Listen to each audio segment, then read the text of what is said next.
अबियो अबियो हमरो गाँव दुर्गा मैया है।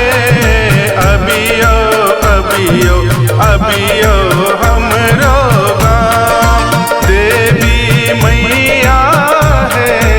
अबियो अबियो अबियो हमरो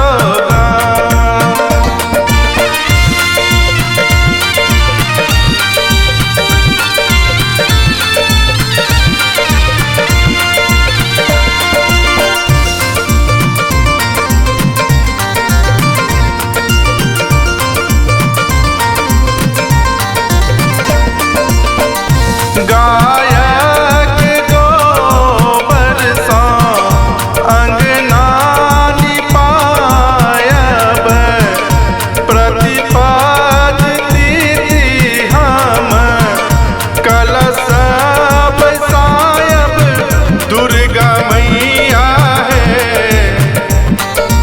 देवी मैया है सब मिलकर अब अम्बे मैया है। अबियो अबियो अबियो हमरो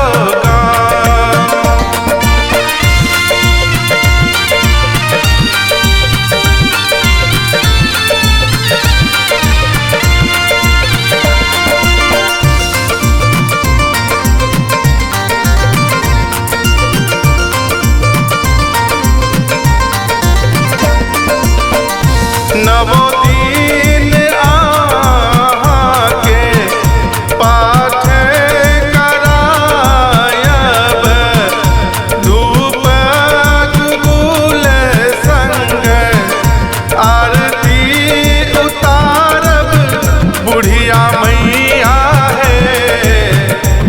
हे श्यामा मैया है नीत प्रति करब बखान। अम्बे मैया है। अबियो अबियो अबियो हमरो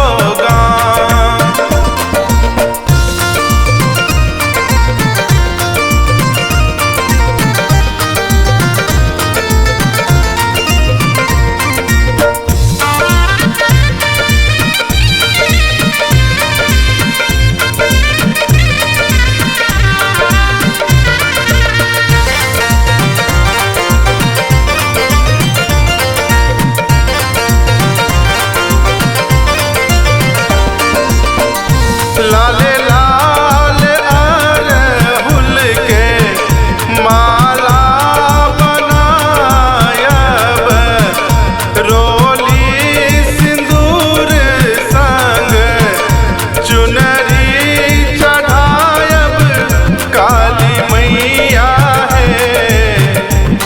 हे देवी मैया है करब नीत पूजा के विधान। अम्बे मैया है। अबियो अबियो अबियो हमरो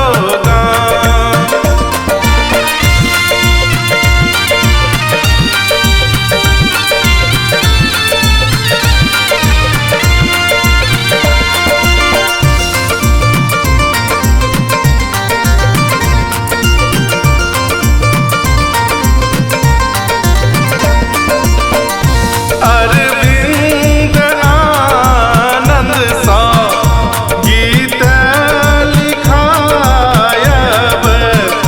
रोशन प्रत्युष हम भजन सुनायब दुर्गा मैया है। हे अम्बे मैया है करब सब मिल अम्बे मैया है। अबियो अबियो अबियो